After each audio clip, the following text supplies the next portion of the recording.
Okay, so this is kind of a crazy story. When Hurricane Helene devastated roads across the Carolinas and Tennessee, most travelers turned back. But David Jones refused to miss his daughter's wedding.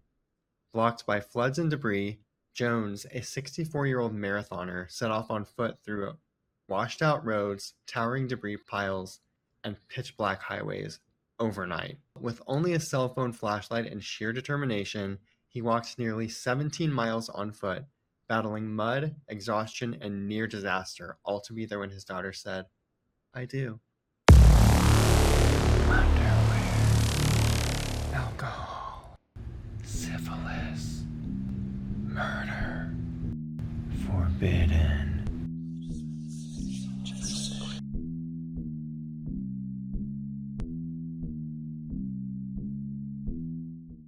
Yeah, just another syphilis flare up over the weekend, kept me in bed all weekend. And That's what got you there yeah, in the first place.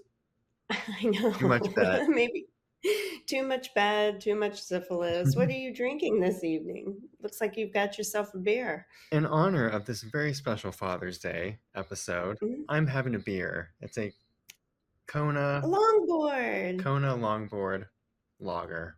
How about you? Nice. What are you drinking? I am I am having a one of my THC drinks. It's called a double high fiver pink burst. And Dads love giving high fives. yes, they do love giving high fives. So this is a double high fiver. If you're a father and you have children, you probably well, I guess you are a father if you have children. That's not true because I believe that you're a father because you have Tilda. So I hope you're getting something for Father's Day. But this has 10 milligrams of THC in it. So it should make any father happy on their Father's Day. And it kind of tastes like cotton candy a little bit, Yeah. which is kind of fun. And I can see what you're wearing. It's a black bra. Is it a Natori by chance? Of course, it's a Notori. Of course, and I saw you were wearing some tidy whities just a moment You ago. know, I rolled into the house. My thermostat here does this thing where um, if you're not in the house, like if it doesn't sense motion after a certain amount of time, it just stops. It's like energy Yeah, saver mode. same. And it's over 100 outside. So it's actually hot here today. It's hot in the house, and it felt appropriate to strip down, Zero. which I do anyway. Right, So, right. Especially for this. I mean, we're not supposed to be dressed. what are you wearing right now? Underwear. It's Underwear. the usual. Just the huge. Oh gosh, are you ready for your story this evening? I am. Well, let me just welcome everyone to Forbidden, the podcast where we discuss the dark, disgusting, and the disgraceful in our unmentionables. That's right, we've slipped into something a bit more comfortable. Have a drink in hand. Hope you are doing the same, listeners. Welcome. My name is Amanda Kamada. And I'm Blake Roberts. And this is just a really special little episode in honor of Father's Day. So, to all of you people who have decided to be fathers in whatever way that you are, we wish you a happy Father's Day this weekend. We do. And the story that I found actually ties in nicely to our limited series Dead End. So it's a special within a limited series. Awesome. Yeah. Awesome. Well, I can't wait to hear all about this because holy shit, it sounds like this guy really went through the ringer. Well, let me quickly give you the most exciting part of my story, my sources. Okay. So I referenced an article from today.com, southernliving.com, and a wonderful little article from the National Hurricane Center. It was a tropical cyclone report on Hurricane Helene. Hurricane Helene, now, that wasn't terribly long ago, was it? 2024. Okay. I was about to say because they had quite a bit of devastation up in the that area because of Helene. And it's kind of interesting because I think it was more of the inland areas that got totally hammered by this hurricane than the coastal areas, Hmm. if I remember properly. But my guess is you'll probably get into that in the story. I'll do it right now, Amanda. All right, here we go. So, yes, Hurricane Helene was is one of the deadliest U.S. hurricane. Well, it's the deadliest U.S. hurricane since Katrina. Okay. From September 24th to 27th to 2024, Hurricane Helene tore across the southeastern United States, leaving devastation in its wake. The Category 4 hurricane made landfall near Perry, Florida, bringing 120 knot winds, a 16-foot storm surge, and catastrophic inland flooding, a deadly combination that turned Helene into the most lethal hurricane, like I said, since Katrina. There were at least 250 deaths attributed to Helene, Holy including, shit. yeah, That's a 170. lot. It is a lot. 176 direct fatalities from storm surges, winds, flooding, and tornadoes.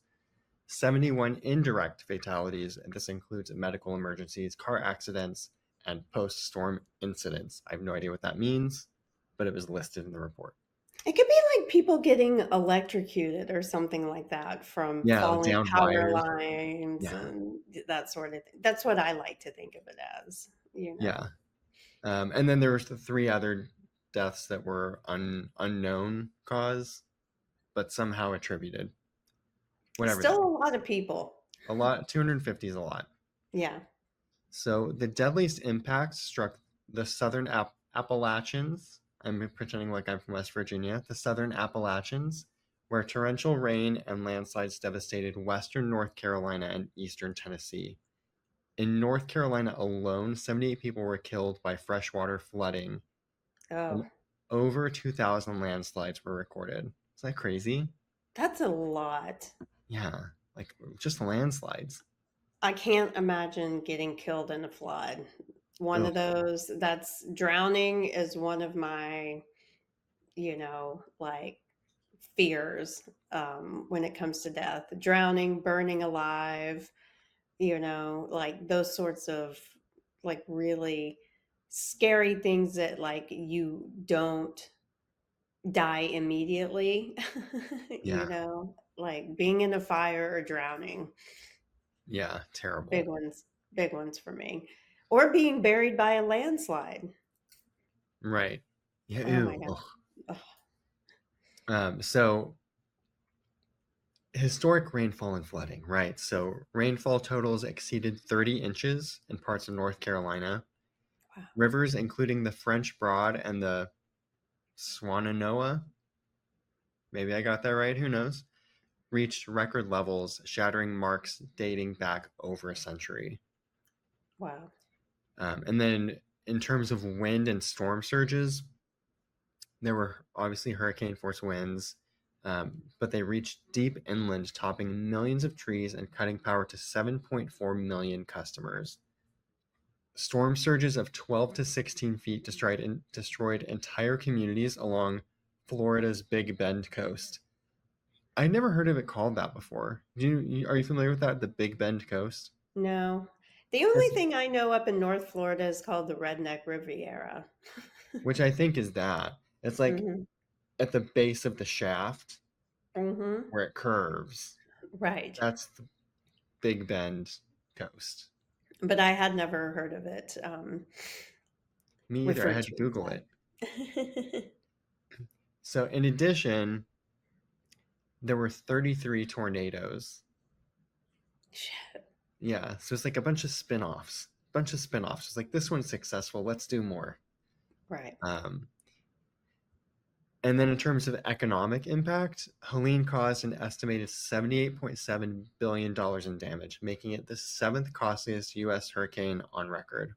And what's crazy about that hitting inland like that is that normally when there's a hurricane, you actually go inland to get away, from Hmm. the actual coastline and stuff like that. And in this case, it was probably one of the worst places to be, Yeah, because exactly. I think what happened was that hurricane actually got to that area and kind of stalled out a little for a hot minute rather than moving quickly through like they sometimes do.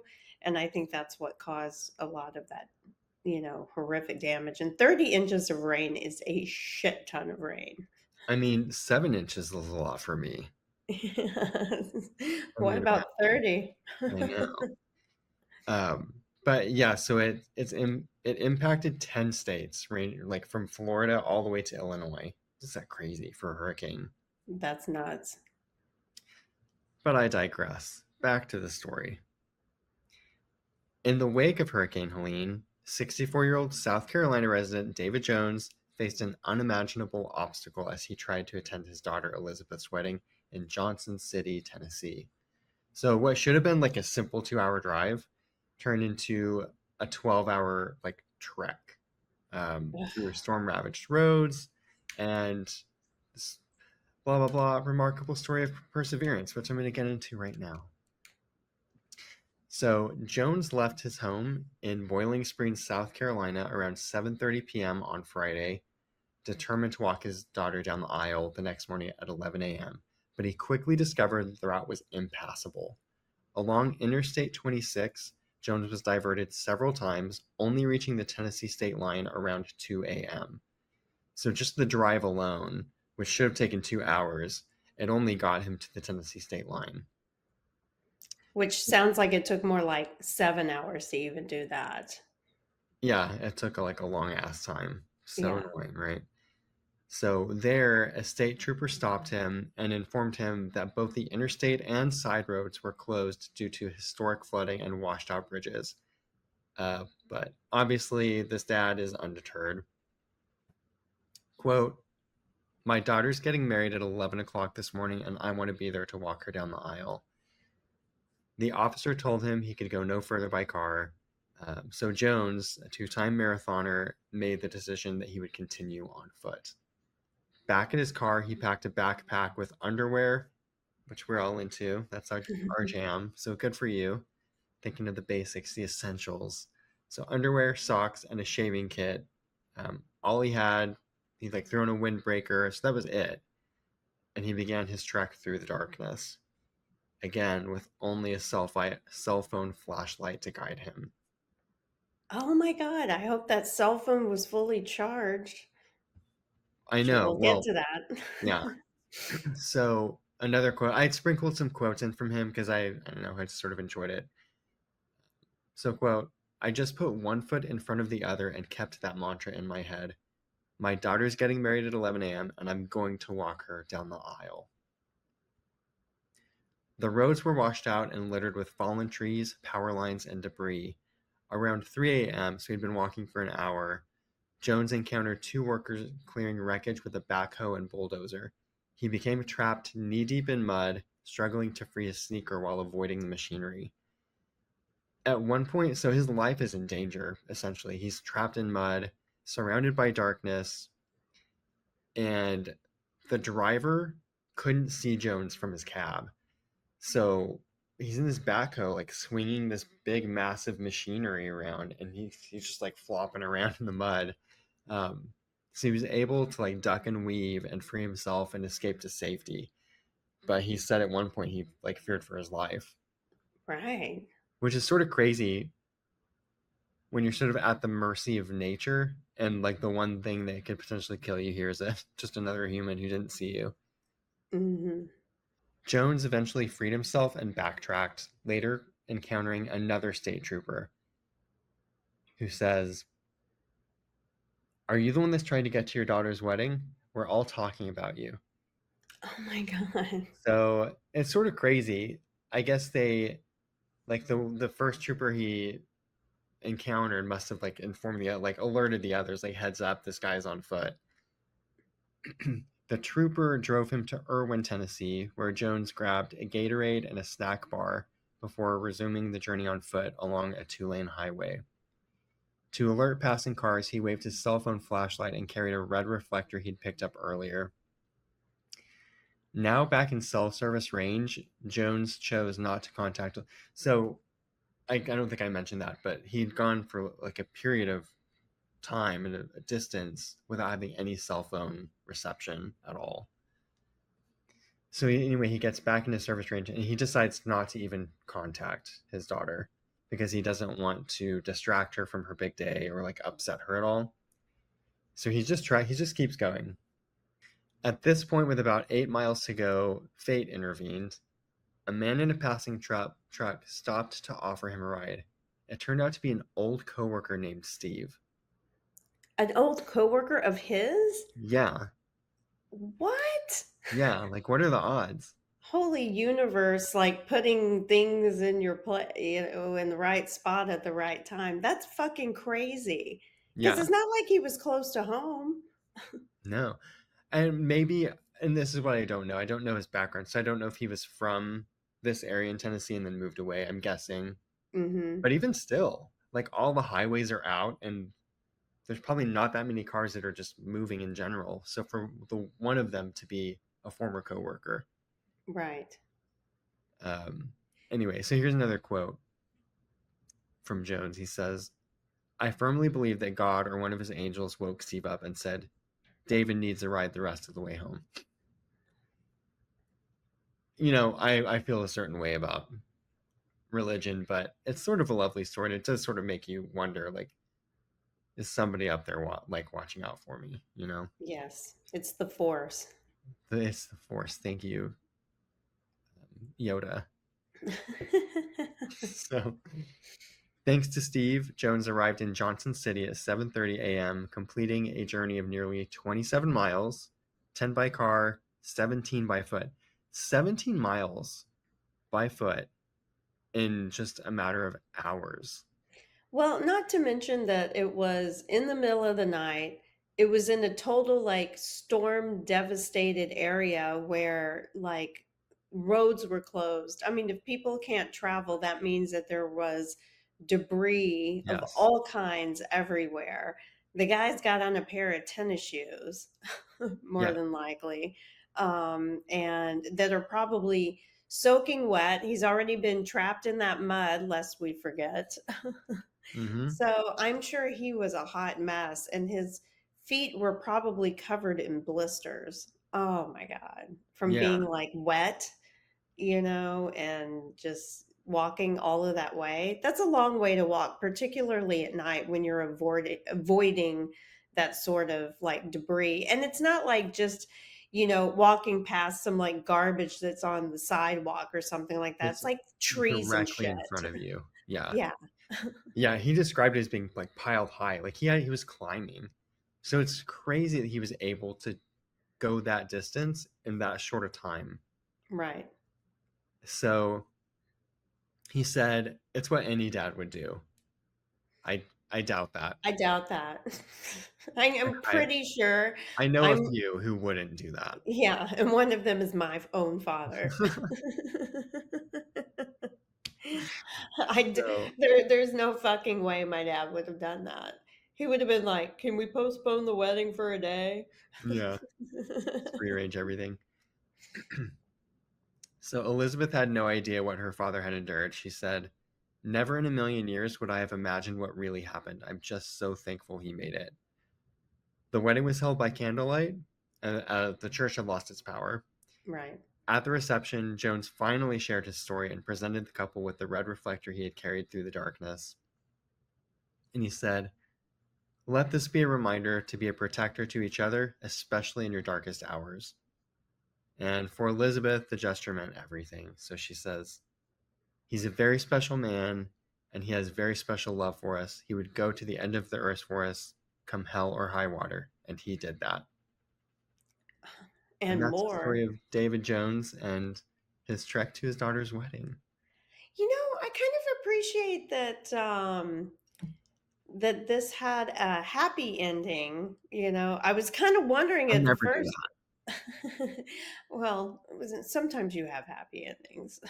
that. Not on camera.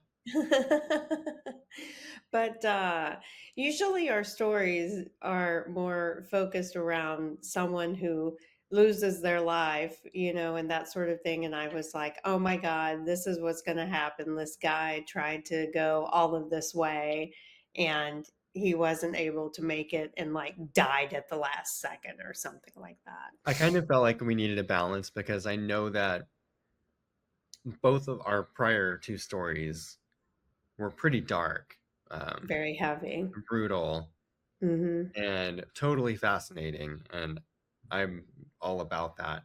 And I know that my next one is likely going to be that as well. So it's like, oh, here's like a little intermission. It's Father's Day. Let's give him something. And it's sort of a nice little counterpart to your Mother's Day. which was I, brutal. well, yours was brutal, but it was also really it also had definitely had a survival element to it. Like there, Yes, it was very sad, but there also was like a, you know, the baby survived yes, and grew up and is now in her 20s and is thriving and all of that stuff. So, yes, there was a happy ending element to all of, out of all of that carnage yeah, that I exactly. reported on. And if listeners, you haven't listened to that one, our Mother's Day episode, it's quite a doozy. But yes, it does have a happy ending of some It sort. it does. And Hmm.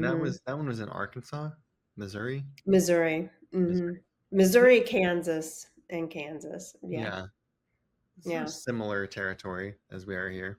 yeah. I think it's all the same Yeah. by then. Well, That Amanda, was remarkable. I finished my IPA, but look what I have here right beside me. It's a glass of wine A glass of wine. He just through, switched it over. through the magic of television. Oh, I love it. I mean, what a fucking guy. I am really surprised that I had not heard that story because I haven't heard the story. And those people had to have been called on like the Today Show and stuff like that after this happened because who the fuck does that for somebody? I mean, holy shit. That guy like went through hell and back to get Yeah. like I'm like just shocked. It's like, how the fuck did he know where he was going? I guess he just walked along the roads that he would have taken had he been able to drive. He must have known the area very well, which to your point probably means that he may have lived in that area for, at some point in time or something like that. But I mean, the last thing that I would do, particularly in that unstable weather, too. I mean, because you don't know like what landslide might be coming, what water you may be walking up into. It's not just, again, the debris and the downed power lines and the guy with the backhoe that almost killed him or Hmm. whatever.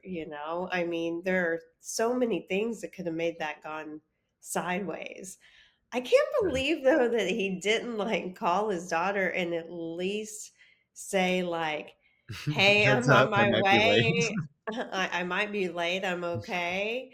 I mean, I know he didn't have cell phone service for a while, but you would have to wonder if he didn't have cell phone service and he hadn't called anybody, like were they worried about him because of everything that was going on between there and South Carolina or wherever he was coming from.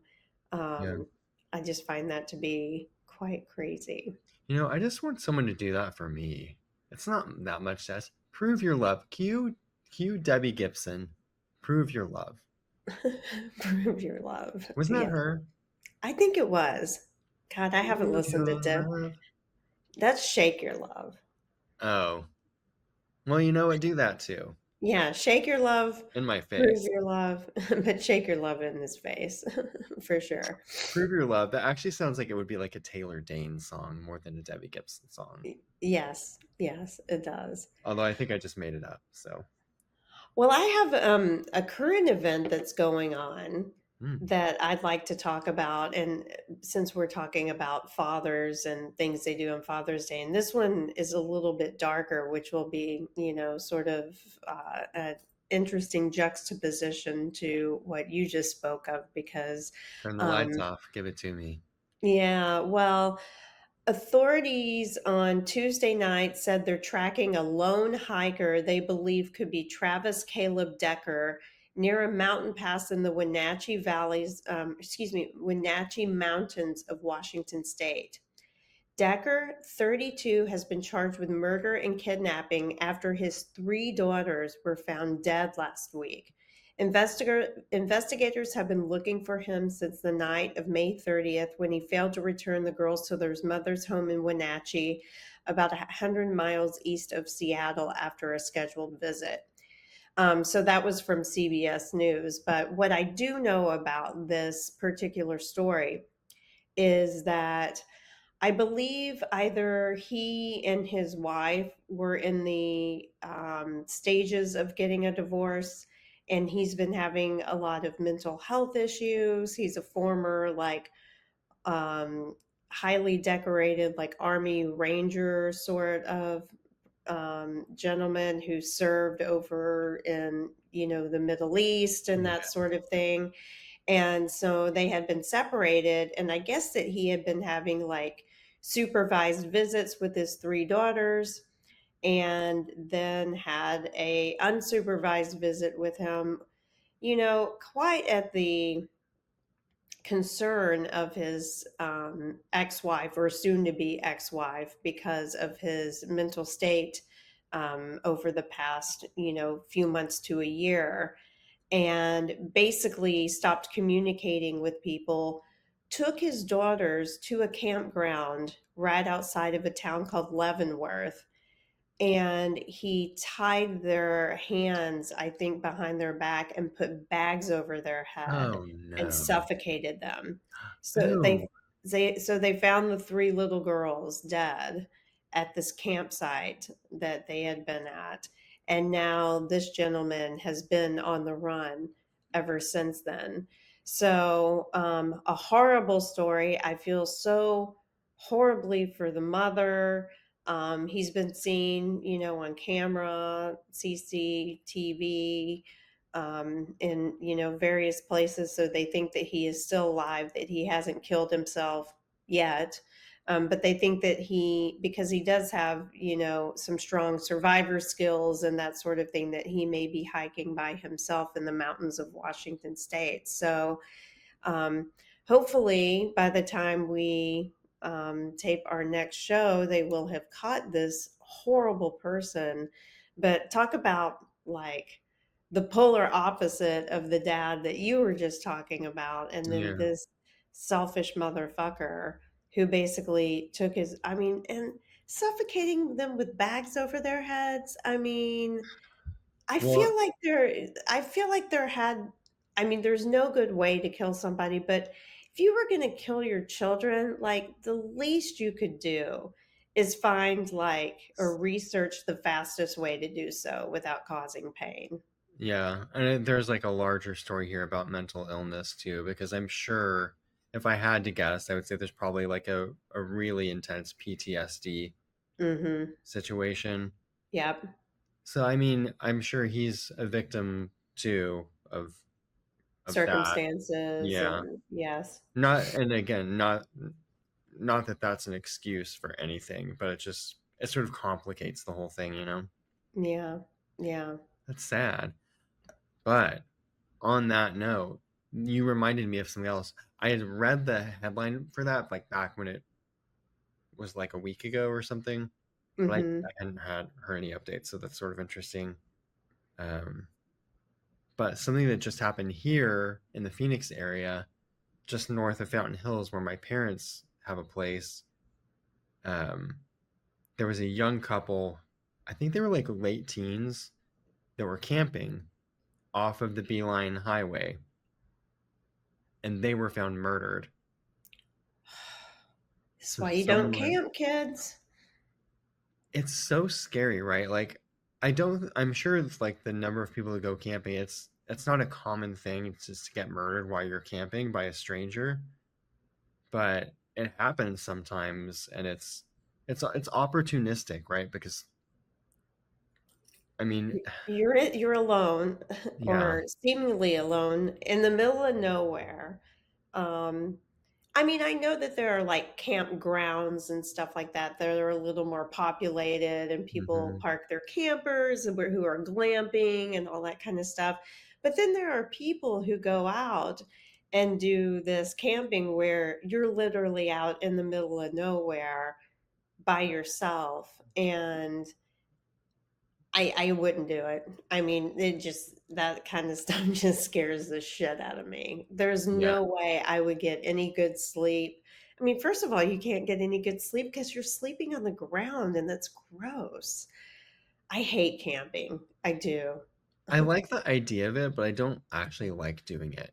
Like there's something fun about I love being outside. I love being in nature, but it's like with a glass of wine on my patio. Right. Um I do like the idea of it. Like if I could drive up somewhere and have like a glamping situation where I'm not like having to walk for miles and like find some you're like trying to find like a level patch to put your sleeping bag on, and then you have to like shit in a hole and wipe Oh, the ass with leaves or see? something. No, Yeah. thank you. No, thank you. And worry about wildlife coming up to you, like bears, like you got to hide your food or put it up really high so that you don't get bears around you and all that kind of Like stuff. Like, snakes and stuff. ugh, yeah. I mean, just all of that kind of stuff. So, my question for the couple in Arizona that this happened to, did they say, um, if they were murdered, like stabbed or shot, or what the situation was? Give me 1 second, I will find out. Okay. And is that far, like off of the beaten path? I actually don't know how far off they were Uh huh. from Route 87, which is the Beeline. Mm-hmm. Um, but oh, this is north of a town called Sunflower, which is it does get pretty windy up there. So she was 18, he was 17, Oh and my they God. were shot. Oh, so young too. Yeah, yeah. It's a Probably sad just a story. couple young lovers who probably just graduated from high school and don't have a lot of money. So we're like, hey, let's go camping. I thought we were gonna make it through an episode without devastation, and here we are. Yeah, here we are. Well, I mean, this podcast is called Forbidden for a reason, and it's not always to spread Syphilis. rainbows and sunshine. We are more concerned about spreading syphilis. Hmm. Our favorite Yes, yes. STD. So I was sick all weekend. Did you have any fun things to talk about? Oh God, do I? What did I do? What did I do? Oh yeah. So this weekend we went to a boozy brunch Oh, um, at my favorite little wine bar here called Far Away. And so they did pairings with each course, and we did that with Megan and our friend Cambria. So that was fun. But really, the rest of the time, Josh is gone. He until the started their vacation early there in Pennsylvania. oh, Yeah, so they're doing that. So mostly we were just like prepping for him, his departure, and all that. And so now I'm just sitting you're here in by the quiet, yourself alone in my underwear, masturbating frequently. and No, I've been marking a lot, honestly. you have no responsibility because you have no dog to get home to. Right. So, wow, this is interesting. We may I have had to we may have to chat after this call. We might have to go offline for the next part of this. Uh, but I did no, like yesterday I came home and took Josh and Tilda to the airport, and then I worked on a presentation, and then today I rushed home for podcasting, and then later I'll be working on a presentation. Ooh, and Friday, this coming Friday, or for listeners, this previous Friday is slash will be Friday the 13th. Yes, yes. I noticed that literally like 3 hours ago when I was looking at a calendar, Yeah. um, because I'm supposed to have a meeting with my boss, and it was supposed to happen yesterday, which of course got pushed to today, which now has been pushed to tomorrow. You know how that is. Mm-hmm. It always seems like someone gets pulled in another direction at the last minute. So it's one of those Yeah. things where it's like, oh, can we just do it tomorrow? Oh, can we? But I would rather not do it on Friday the 13th. No, it's gonna be a bad meeting. Right, right. I'd rather it be on the 14th and be a good meeting. Well, that would be a Saturday, so don't do that. Oh, shit. I mean, I can't do math the 12th. So hopefully the 12th will work out because I don't want to do Friday the 13th. Yeah. Oh, yeah, yeah. You're not traveling on Friday the 13th, are you? No, I am so. Yeah, I mean, you know this about me, but I love Halloween. It's my favorite holiday, and for me, Friday the 13th is like a little slice of Halloween. So I'm gonna come home from work. I'm going to get into my underwear, which is highly unusual for me, right? I'm going to pour myself a glass of wine, also out of the ordinary, and I'm just gonna hunker down and watch some scary movies. Sounds lovely. Yeah. And then I'm flying out on Sunday. James Beard Awards on Monday. And then I'm driving from Chicago to Pennsylvania for my time off. How long does that take? Is that a long It's like drive? 7.5 hour drive to where Seven I'm. and a half? Okay.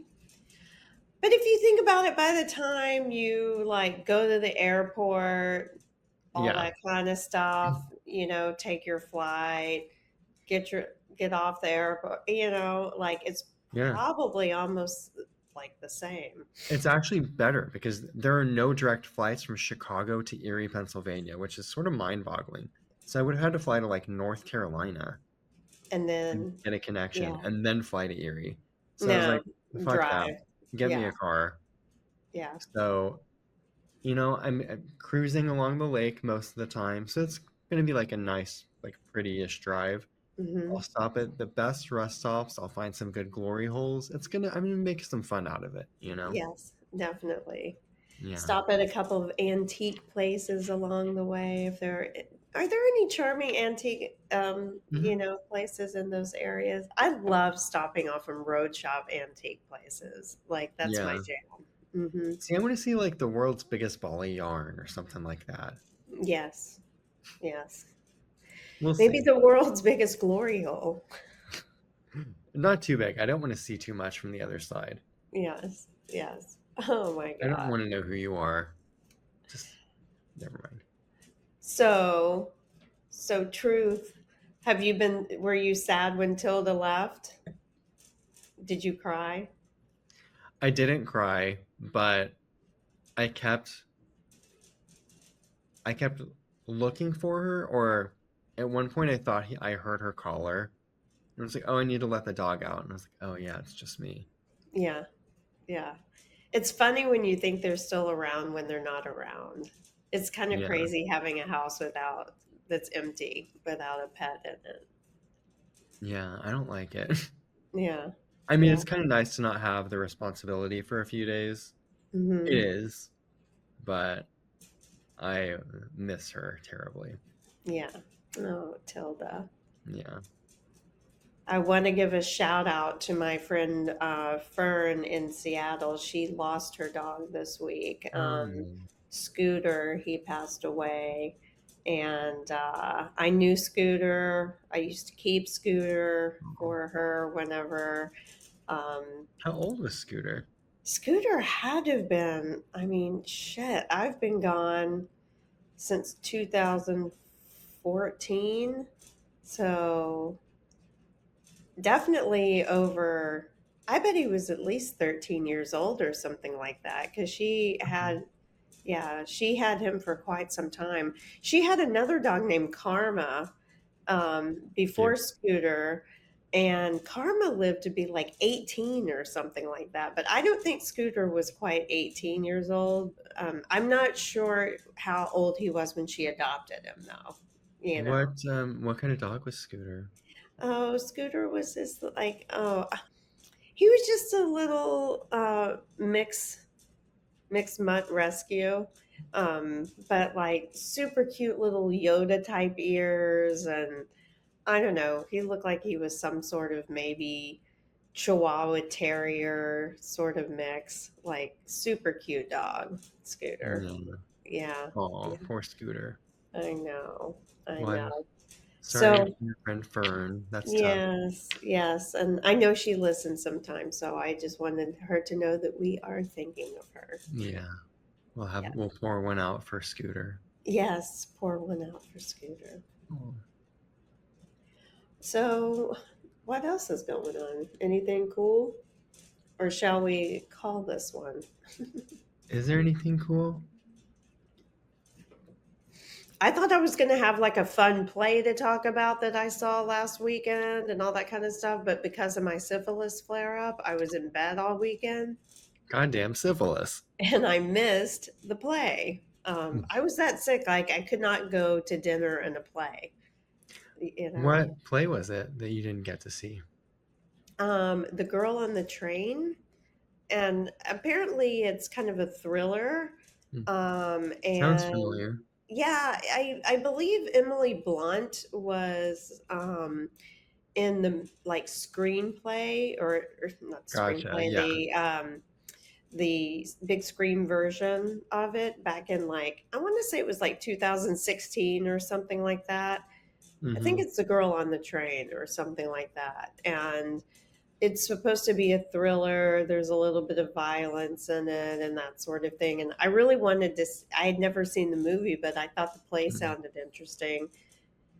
And I didn't get to go because of my syphilis. Gotcha. Oh, you know what But I've now been I'm watching? in an upswing. Yeah, well, that's good. The flare up is flared down. Do you know what I've been watching? What's that? Do you remember that TV show, What Not to Wear, Yes. with Stacey and Clinton? Yes. It was like the 2000s, right? Oh, yeah. And it I used was, to watch it all the time. well, they have a new series together. You know what? I think I saw, no, I haven't seen the series, but I think I saw a promo for it. It's on Prime. It's called Wear Whatever the F You Want. Hmm. So it's like, oh, I loved the original. It wasn't mean, but it was in that time of like when everything was mean. Right. Like comedy humor was mean. Like it just that's what it was in the 2000s. Um, it's like tabloid era prime time.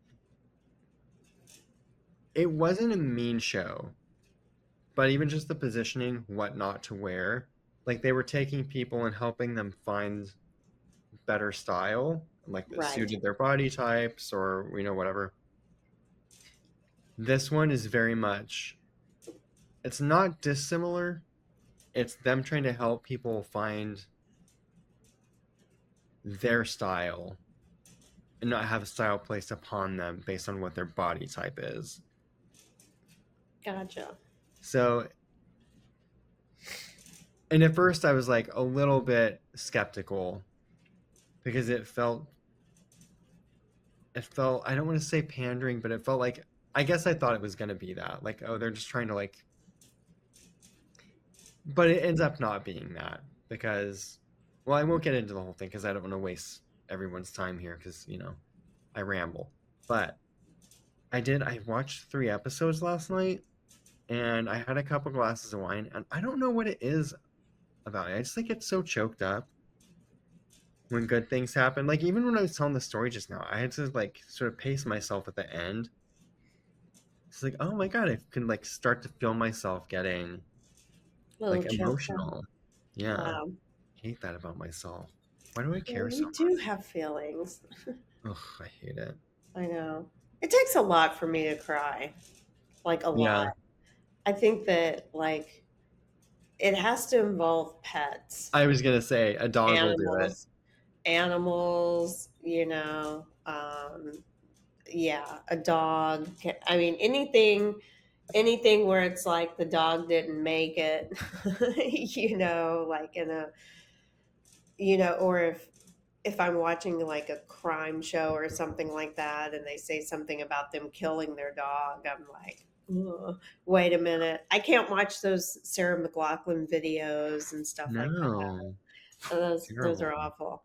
I mean, How can you I can Lachlan? watch other stuff all day, you know, but if you Porn. Well, no, I can't because I'm in Florida. Because you're in Florida? Hmm. Shit. I know. I feel like I need to call into the Howard Stern show about this because I think I could get on there and get a conversation going about my frustration of not being able to access porn Your in sexual Florida. frustration. Yeah. And I think he'll really dig that because it's a chick talking about it as opposed to some like, greasy dude down here that is just like, I can't get porn, What type so. of porn do you like to watch? Do you want to share that publicly? I don't know if I can share that publicly. I'm gonna I'm gonna plead the fifth on that. Here's what I will say. I actually don't watch I don't watch a lot of porn. But when I do, I don't like studio porn, like polished, just like No, acted. no. I like when it's like feels like real people.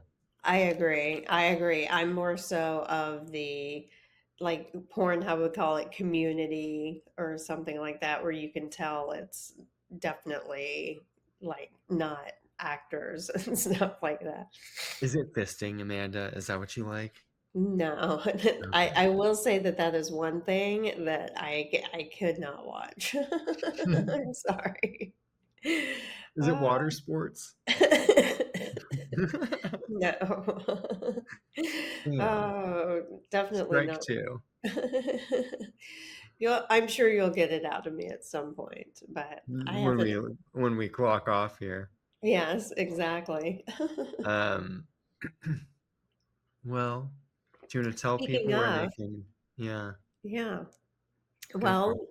they can continue to watch us, listen to us, rate, review, comment on at the Forbidden Pod on YouTube, Spotify, and Apple. And share. And share, yes, share with your friends. We've gotten quite a few new subscribers. Welcome, new subscribers and new Yeah, listeners. I if feel you like, made it this far into the yes, episode. yes, we welcome you. We can be seen on the social sphere. I know you've acted that up a little bit more, bumping that up a little bit more these days on Trying. Instagram, TikTok, Facebook, at the Forbidden Pod. Um, Send us your nudes. I mean, we're begging you for a nude. I think I'm going to come unglued the first time we have a nude come in. I mean, Amanda really needs it because she can't even access porn in Florida. So Yes, please send your D pics. yes. Not studio. We're I looking for might, amateur. yeah, I might need to do a whole episode where I bitch about this lack of porn in Florida and educate the United States of listeners here about what we are currently going through down here because it is absolutely insane. There's lots of Insane. insane things happening in the States right now, Yes. which we don't need to All get over the into, but Yeah, the last thing that I need someone to worry about is the porn that I'm watching. right. Like that's the last thing that needs to be tracked right now. I think we've got bigger fish to fry than what people are watching on their own time as consenting adults. I would agree with that. Yes. Yes. So hello at theforbiddenpod.com is where you can send those nudes that I desperately need. And then keep up with us on our website, Are www.theforbiddenpod.com. they keeping up with us? Are we keeping up with them? We're not keeping up with anything, but they can get to know us very well by going to the site and listening to some older episodes. And you can see what's below the Below, fold here. yes, below the fold. Oh my God. Well, Blake, It's practically pornographic, our website. yes, yes, go take a look. Blake, that story was crazy. I learned Inspiring. inspiring, unfucking believable, and what a great Father's Day story. And Happy kudos, Father's Day. Yeah, kudos to all the dads. Kudos specifically to that dad because I don't know anybody who would do something like that. That's Yeah. crazy. Well, thank you for listening. And thank you for telling your story. And listeners, as always, we thank Thank you. you.